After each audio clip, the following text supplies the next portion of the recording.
Cómo el trumpismo ha conquistado el Partido Republicano en Estados Unidos. Estamos hablando de toda una revolución de derechas con unos valores totalmente distintos a los que conocíamos.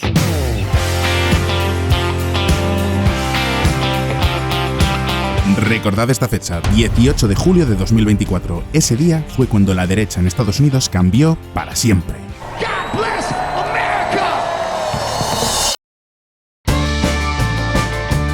En la Convención Nacional Republicana de 2024 no hemos visto ni rastro de George Bush, ni de Arnold Schwarzenegger, ni tampoco de Clint Eastwood. En su lugar hemos tenido a Kid Rock y Hulk Hogan.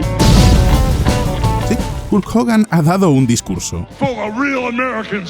Pero también ha estado un sindicalista. ¿Y qué me decís del nuevo y flamante candidato a vicepresidente J.D. Vance? Se ha despachado a gusto con las grandes empresas y el capitalismo internacional. Este es el nuevo Partido Republicano, pero ¿es solo obra de Donald Trump o hay algo más detrás? De eso os voy a hablar en este episodio de...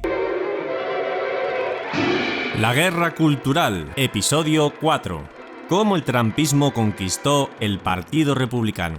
La auténtica sorpresa en la Convención Republicana no ha sido que hayan traído a Hulk Hogan, sino que han traído un sindicalista. ¿Pero no se supone que los sindicalistas eran de izquierdas? Pues sí, tenéis razón, lo eran. Como muchos de mis compañeros sindicalistas, he sido demócrata toda mi vida. Y como muchos de mis compañeros sindicalistas, hemos estado esperando por las promesas vacías de los políticos demócratas. Si Margaret Thatcher levantara la cabeza, bueno, incluso si el propio Ronald Reagan hubiera visto estos discursos, pensaría que el mundo se ha vuelto al revés. Los conservadores de hoy en día no tienen nada que ver con los de los años 60. De hecho, ni siquiera están de acuerdo en lo que es el propio Estados Unidos. Atentos a la definición que daba Ronald Reagan. América es libertad, libertad de expresión, libertad de religión, libertad de empresa, y la libertad es especial y rara. América es más que un país, es una idea, es la libertad, la democracia y bla bla bla. Ok. Ahora comparadlo con lo que ha dicho el nuevo y flamante candidato a vicepresidente J.D. Vance. Eso no es solo una idea, amigos míos. Eso no es solo un conjunto de principios, aunque las ideas y los principios sean estupendos. Eso es una patria. Es nuestra patria. Quedaos con el nombre de J.D. Vance porque pase lo que pase en estas elecciones, ha venido para quedarse. De hecho, os voy a confesar una cosa. Me compré su libro antes de saber ni siquiera que le iban a nombrar candidato y me compré precisamente el libro en formato físico, que es algo bastante raro en mi vida, para preparar esta serie de la guerra cultural. Por supuesto que muchos medios ya le están demonizando. Incluso el propio Joe Biden dijo esto sobre él. Es un clon de Trump en las ideas. Ya os digo desde aquí que no. En todo caso sería al revés. Como vamos a ver hoy, J.D. Vance es uno de los padrinos ideológicos del trumpismo. Y bien digo trumpismo porque en el vídeo de hoy voy a separar lo que es Donald Trump, la persona, del movimiento ideológico que ha creado. Una nueva ideología que va mucho más allá de un candidato carismático y que en Europa podríamos llamar como extrema derecha. En los primeros vídeos de esta serie os decía que ya no hay movimientos obreros. En el segundo hablábamos del fracaso del progresismo y de la ideología woke. Y siempre os decía que aunque mucha gente no lo crea, en el mundo actual han surgido muchos grupos marginados por el sistema. Grupos a los que la izquierda ha dado la espalda. Hoy os voy a contar cuáles son, porque las preguntas que hoy me hago son: 1. ¿Cómo el trumpismo, que no Donald Trump, ha conquistado el Partido Republicano? 2. ¿Hasta qué punto puede conquistar la hegemonía cultural de los Estados Unidos? Y 3. ¿Pueden llegar estas ideas a Europa o Latinoamérica?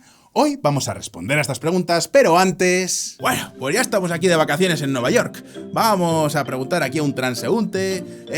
excuse me, sir, how can I get to the Empire State Building? Sorry, but I don't get a word of what you are saying. A todos nos ha pasado esto alguna vez. Sí, lo sé, todos hemos estudiado inglés en el colegio, pero una cosa es la gramática o el vocabulario y otra muy distinta es saber pronunciarlo. La pronunciación es la parte más complicada de este idioma, pero hoy tengo la solución a todos estos problemas. Os presento a Elsa, una app que utiliza inteligencia artificial para corregir tus errores de pronunciación. Con esta app puedes practicar cómo pronunciar una frase y en el momento te dice exactamente dónde has cometido el error para que lo vuelvas a hacer bien. My biggest wish is to improve my English.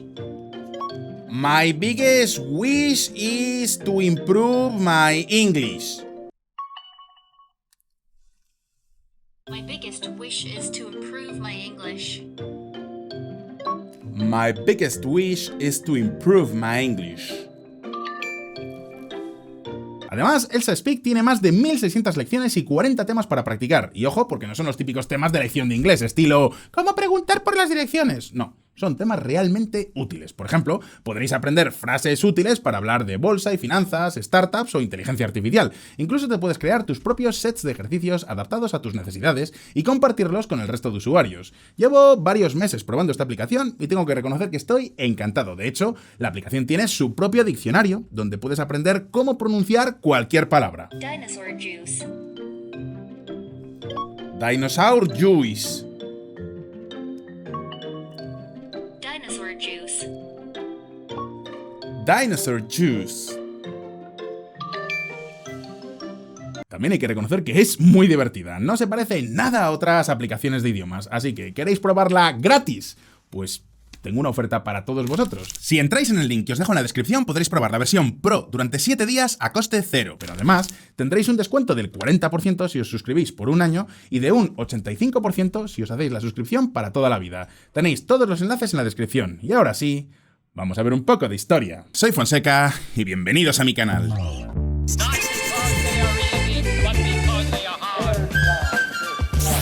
La economía de Estados Unidos está on fire. Los últimos 14 años han sido una nueva era dorada en este país. El PIB no ha dejado de crecer. ¿Qué decís? ¿Que no me creéis? Pues yo os digo que vuestro dinero sí que me cree. Atentos a esta gráfica. Esto que veis es el SP500, el índice de referencia de la bolsa estadounidense. Como veis, es una montaña ascendente. Ya os digo que las bolsas europeas no pueden presumir de lo mismo. Y esto se debe en parte a que los inversores de todo el mundo prefieren ahorrar en empresas useñas antes que en empresas de cualquier otro lugar. Todo esto son datos. Y alguno pensará, bueno, pues si todo va tan bien, ¿por qué hay tanta gente que asiente con la cabeza cuando Donald Trump dice cosas como esta? Somos una nación en declive. Tenemos una crisis de inflación que está haciendo la vida insostenible.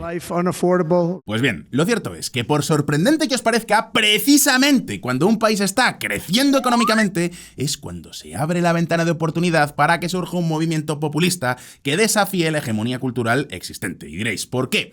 Pues simple y llanamente porque no todo el mundo crece al mismo ritmo, y Estados Unidos es un ejemplo de libro de esta desigualdad. Sí, cierto, sobre el papel la economía va como un tiro, la bolsa crece como la espuma y todo lo que queráis, pero ese crecimiento está liderado por las 7 empresas más grandes, los gigantes tecnológicos de Silicon Valley y Seattle. Solo Apple, Microsoft y Nvidia suponen el 21% de todo el índice, lo que supone su récord histórico de concentración. Pero mientras todo esto ocurre, el índice manufacturero de Estados Unidos ha llegado a estar 16 meses seguidos en contracción, desde septiembre de 2022 hasta marzo de 2024. Dicho de otra forma, que si trabajas para Google y vives en Silicon Valley, la vida te sonríe. Tienes un sueldo de 6 cifras, mesa de ping pong en la oficina y respondes por los pronombres de they, them porque eres gender fluid. Pero Estados Unidos es un país muy grande y también hay sitios como este.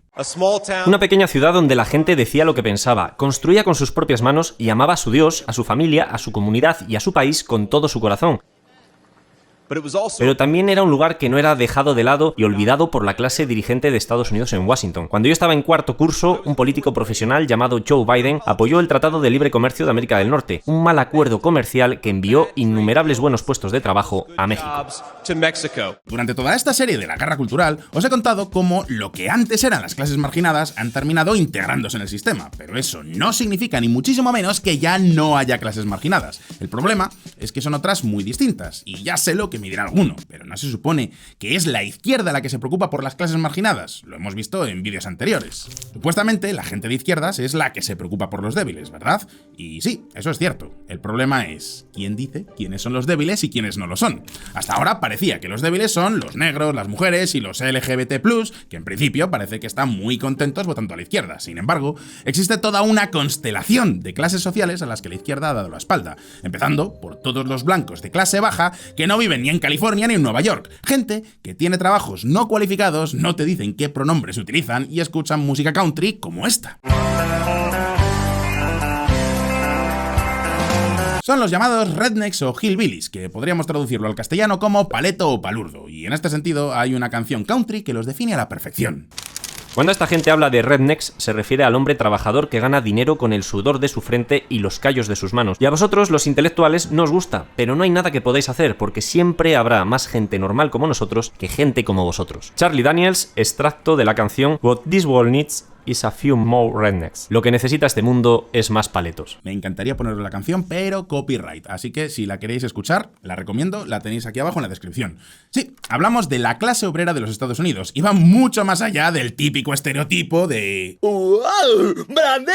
¡Un jovenzuelo le ha ofrecido a Mari una vaca! Lo que pasa es que los obreros de hoy en día ya no trabajan en una fábrica porque, oh, vaya, se ha ido a China. Así que se han tenido que reciclar para trabajar en Amazon. Pero no en las oficinas centrales de Seattle, sino en los cientos de almacenes que Amazon tiene repartidos por todo el país. No me malinterpretéis, yo soy partidario de la globalización. De hecho, las condiciones de vida de esta nueva clase social son mucho mejores que las de la antigua clase obrera. No tienen ni punto de comparación. Pero si los comparamos con la gente de California o la gente de Nueva York de hoy en día, que sí se ha beneficiado de la globalización, está claro que esta gente no está en el bando ganador y se sienten así.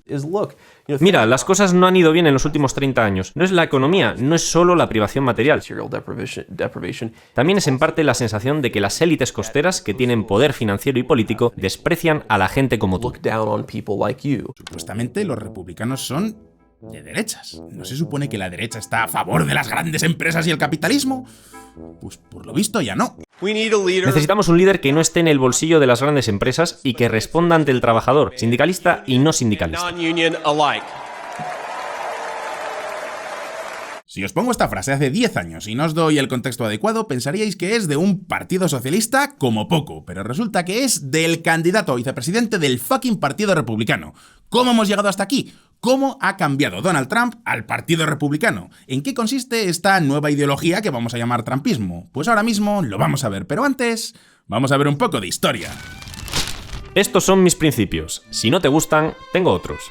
Una de las cosas que quiero que os quede claro de toda esta serie de la guerra cultural es que lo que entendemos por izquierda o derecha ha cambiado a lo largo de la historia y seguirá cambiando a lo largo del futuro. Y si hay un ejemplo claro de todo esto, ese es el Partido Republicano y el Partido Demócrata en Estados Unidos. Partidos que llevan entre nosotros desde el mismísimo siglo XIX, pero que a lo largo de la historia han defendido cosas muy distintas. En el debate político actual es muy normal que se acuse a los republicanos de ser... Why do I support Trump? 3 words. Good at business.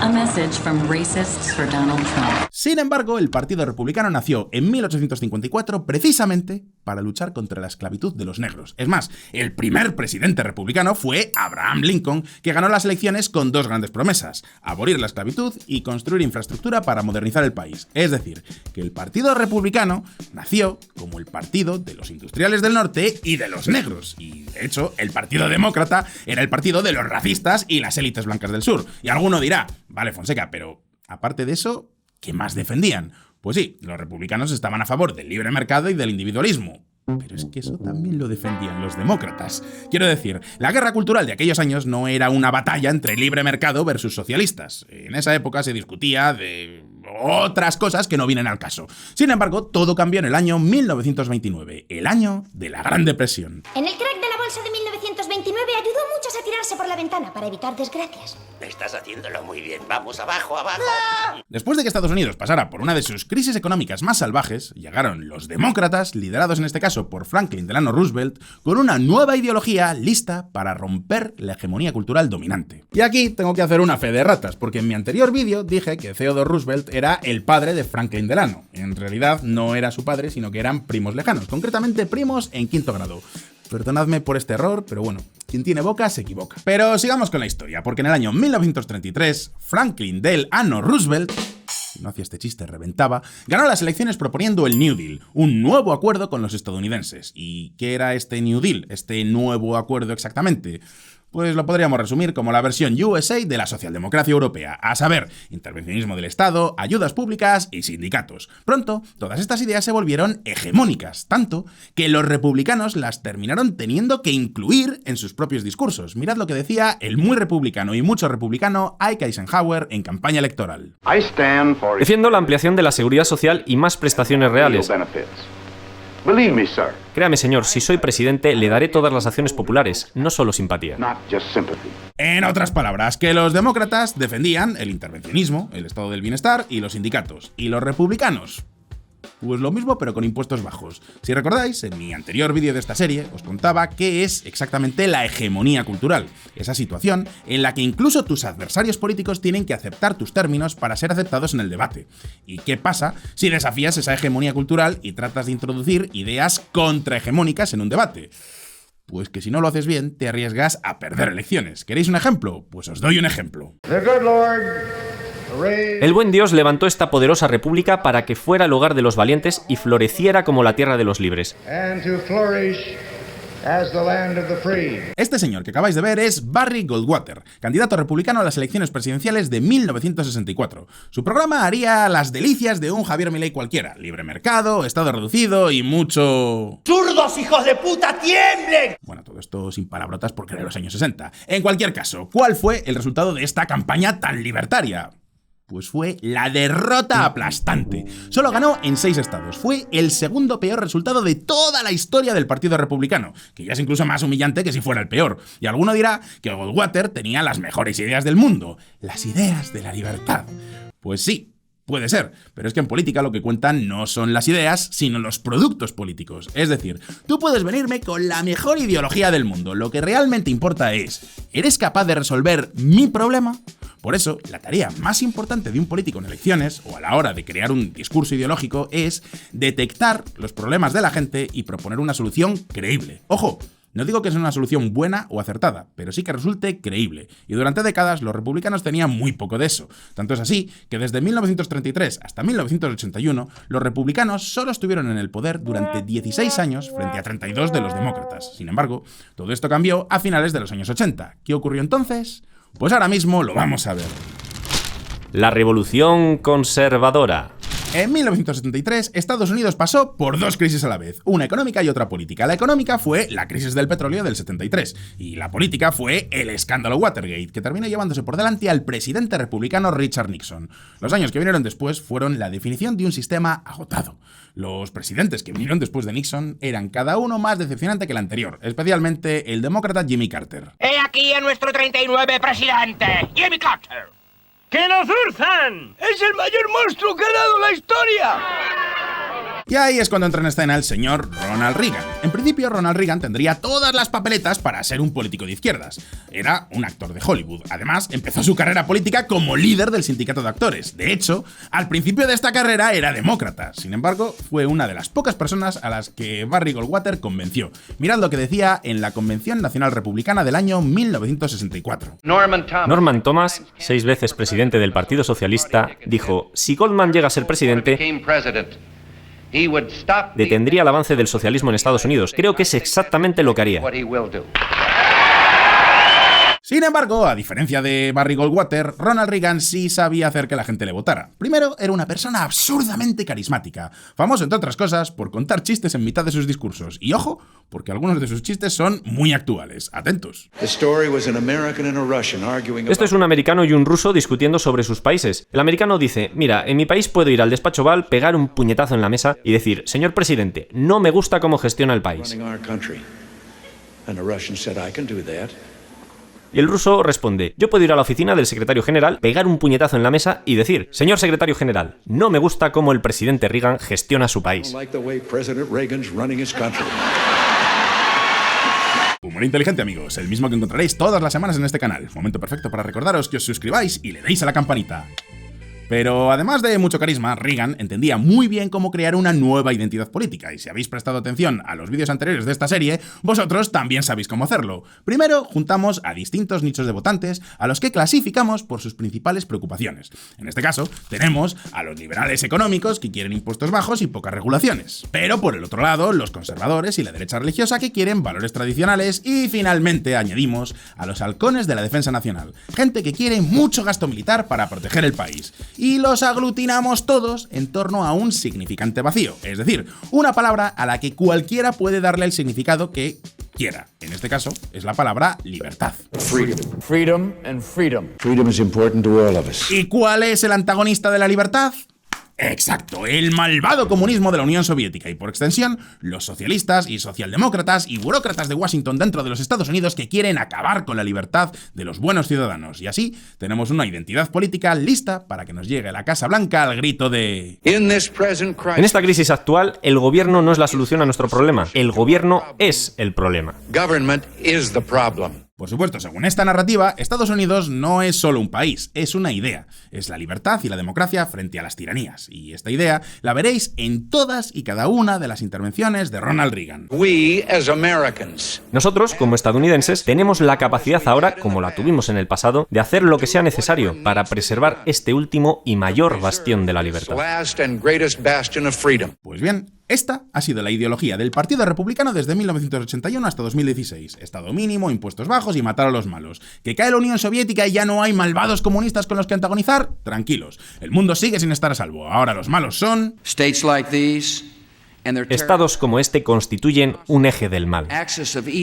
Irak, Irán, Corea del Norte, el eje del mal. Y por tanto, Estados Unidos es el campeón de la democracia que lucha contra este eje del mal que odia la libertad, obviamente. Pues bien, esta idea ha terminado convirtiéndose en una idea hegemónica. Tanto es así que los propios demócratas la han terminado comprando. Amigos, América es una idea más fuerte que cualquier ejército, más grande que cualquier océano, más poderosa que cualquier tirano. Hasta aquí nada que os sorprenda a nadie. Esto ha sido la política de los Estados Unidos con la que hemos vivido los últimos 40 años. Prácticamente todos los que veis este vídeo no habéis conocido otro Estados Unidos. Esta ha sido la lógica de cualquier debate político en este país desde que tenemos memoria. Y sin embargo, ahora está cambiando. ¿Cómo? Pues ahora mismo lo vamos a ver. El producto político perfecto. Por si no os habéis dado cuenta ya, voy a reconoceros mi sesgo. A mí me gusta Ronald Reagan y sus ideas. O sea, yo soy team Ronald Reagan y republicanos de los de antes. No team Donald Trump, ni trumpista, ni mucho menos. Sin embargo, tengo que reconocer que la ideología que representa supone una revolución. No solo eso, que está rompiendo la hegemonía cultural que existía hasta entonces. La pregunta es, ¿por qué lo ha hecho Trump? Personalmente, no sé si es por convicción propia o por tener algo que vender en unas elecciones. Todo empezó el 16 de junio de 2015. Trump anuncia su candidatura a la Casa Blanca. El magnate inmobiliario estadounidense Donald Trump ha anunciado su candidatura a la presidencia en las elecciones de 2016. Es el último republicano que aspira a la nominación del partido antes de lo que se están convirtiendo en unas primarias muy concurridas. Todos conocíamos a Donald Trump, millonario, presentador de realities, pero político. Recuerdo que por aquel entonces, todos los que seguimos la política de cerca estábamos pensando, a ver con qué ocurrencia sale este. Y efectivamente, salió con algo que sorprendió a propios y extraños. En un momento donde todo el mundo estaba discutiendo sobre el Estado Islámico, la economía o cosas por el estilo, aparece este hombre con... construir un muro en la frontera con México. Absolutamente nadie se lo tomó en serio, incluido yo. Pensábamos que era simplemente un famoso que quiere llamar la atención como sea. Lo que no nos dábamos cuenta es que detrás de esta idea había gente muy inteligente que llevaba años trabajando en política, principalmente este señor, Steve Bannon. Este hombre no solo es un genio de la política, es que además llevaba años dirigiendo su propio periódico conservador que había cosechado una audiencia masiva con un discurso totalmente nuevo. El partido de Davos, la élite científica, financiera y cultural que dirige el mundo,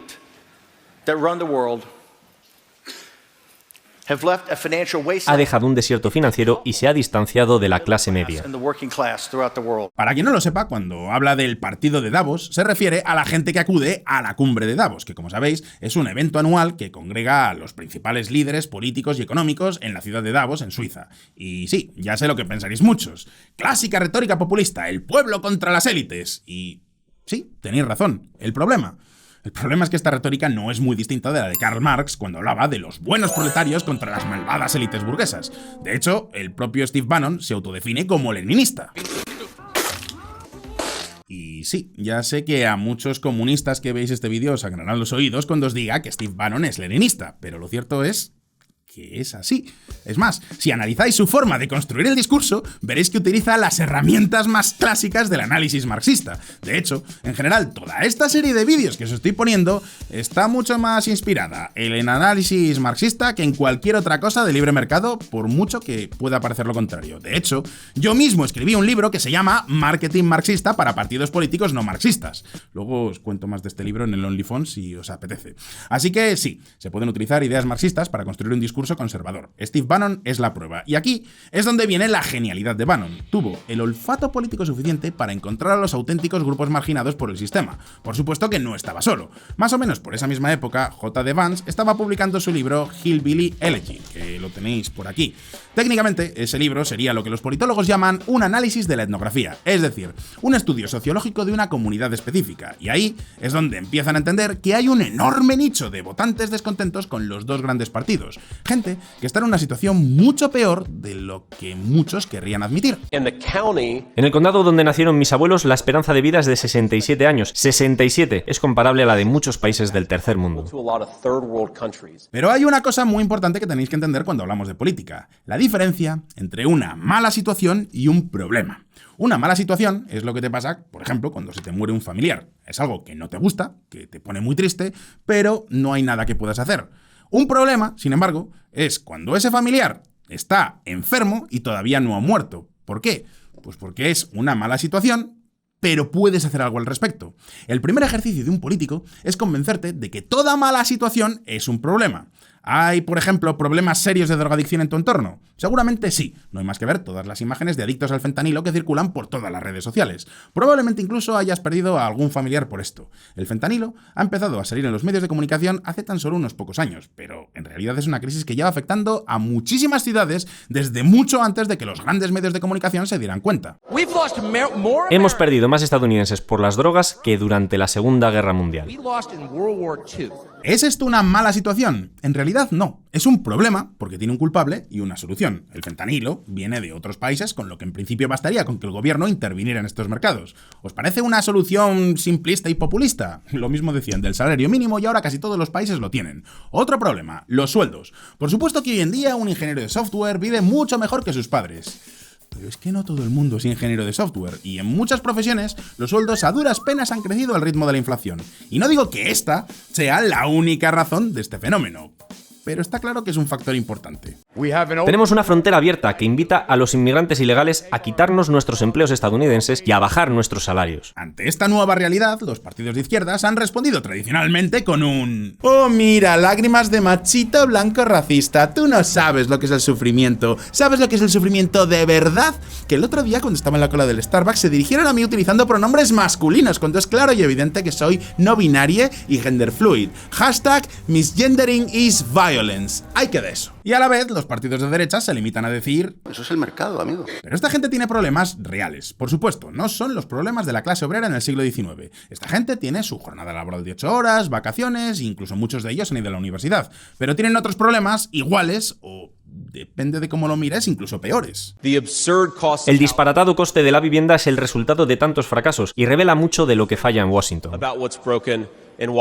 Podréis estar de acuerdo con la solución o no, pero no me podéis negar que hay mucho más allá del estereotipo del paleto racista que odia a los mexicanos. De hecho, dentro de estos mismos grupos hay muchos hispanos y muchos negros. Así que, ¿cómo se crean las identidades políticas?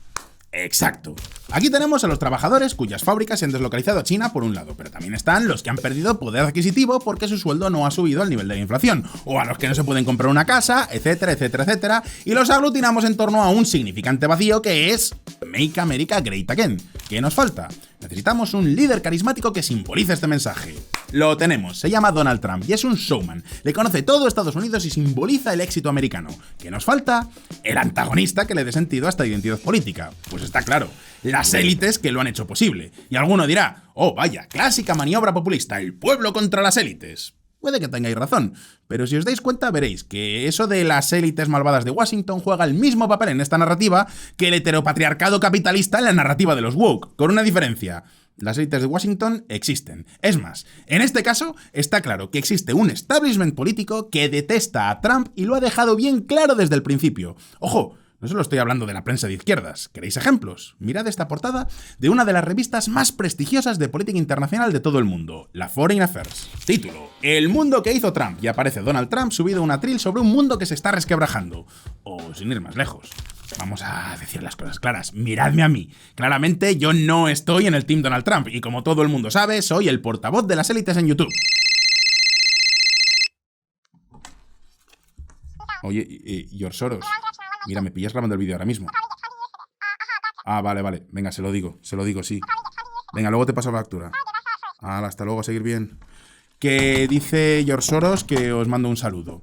Creo que, siguiendo con la historia, nadie puede negar que las élites políticas, desde la izquierda hasta la derecha, han rechazado las ideas de Donald Trump. Y ojo, porque en la empresa privada ha pasado algo muy parecido. Recordad, ¿cuáles son las mayores empresas de Estados Unidos ahora mismo? No, ya no es ni Ford ni General Motors. Ahora son empresas estilo Apple, Google o Alphabet. Pensad que Alphabet, la matriz donde está Google, tiene una capitalización bursátil que es casi 30 veces la de Ford. Y estas empresas están muy preocupadas porque los trumpistas dicen cosas como estas. Entregamos el control de todo nuestro ecosistema de información a empresas de tecnología de bits que odian los valores de las personas presentes en esta sala. Si de verdad quieres tener unas elecciones libres y justas en 2024, lo más importante, disuelve Google. Y alguno dirá, pues menuda novedad, la izquierda también ha defendido estas ideas desde siempre. Y sí, tenéis razón. Hay algunos políticos de izquierdas, del Partido Demócrata, que han defendido cosas parecidas. Por ejemplo, la muy progresista y mucho progresista Elizabeth Warren. La nueva propuesta de Warren es doblegar a las grandes empresas tecnológicas, incluidas Amazon, Google y Facebook, a las leyes antimonopolio. La diferencia, que esta es solo una candidata más para las primarias demócratas y el otro es el candidato a vicepresidente. Si fuerais Alphabet en este momento, ¿quién os daría más miedo? Y eso explica noticias como esta. Un estudio descubre que el 90% de las donaciones políticas desde Google, YouTube y otras subsidiarias de Alphabet han ido a los demócratas. Ojo, estas cifras no solo se sacan a partir de las donaciones que hace Google como empresa, sino también a partir de las que hacen sus trabajadores. Hablamos de gente de Silicon Valley que vive en un planeta completamente distinto al de los trumpistas. Y es la gente que controla las élites culturales del país. Porque ¿quién dirige los periódicos? ¿A quién van a nombrar directivo de Netflix? Pues obviamente a los que han ido a la universidad.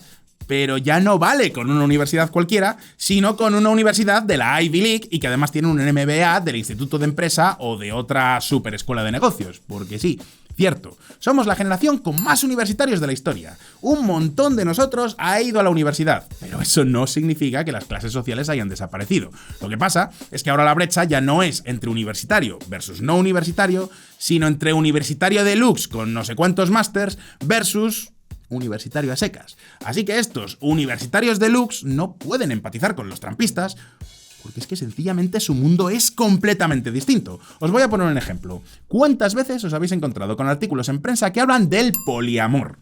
Seguramente habréis visto esta palabra un montón de veces en periódicos. Sin embargo, ¿conocéis a alguien en vuestro entorno que tenga una relación poliamorosa? Y no, tu amigo Carlitos el Picha Brava, que liga mucho en Tinder, no me vale. Me refiero a alguien que, de verdad, tenga una relación poliamorosa, donde varias personas conviven juntos con un vínculo romántico. Si tienes una relación así o conoces a alguien de este tipo, me juego una cerveza a que eres alguna de estas cosas. A, trabajas con algo relacionado con IT. B, trabajas en alguna industria creativa. O C, eres Javier Milei en su época de instructor de sexo tántrico. ¿Y el sexo tántrico seguís por ahí? Porque te escuché una vez que hablaba del sexo. Sí.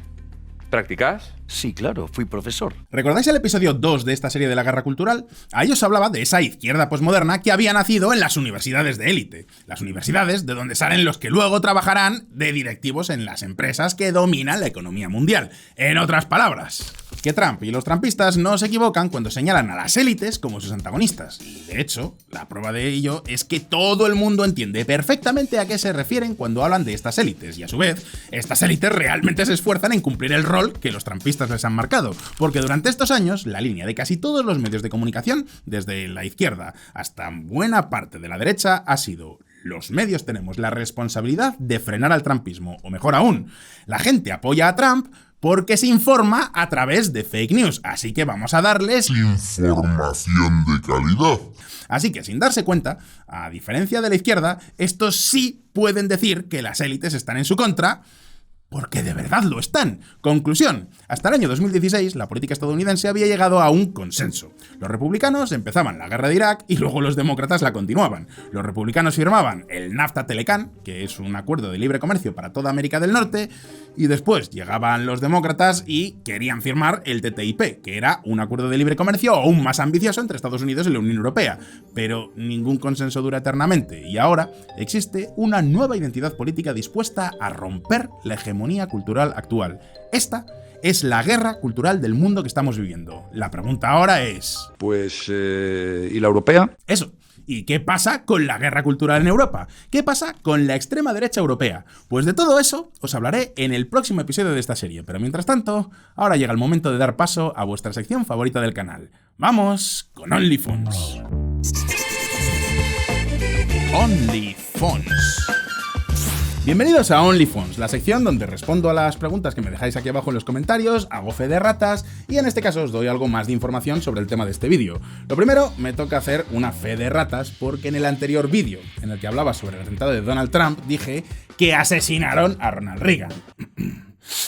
Vale, fue un lapsus lingüe. Evidentemente Reagan no fue asesinado, sino que intentaron asesinarlo, pero sobrevivió.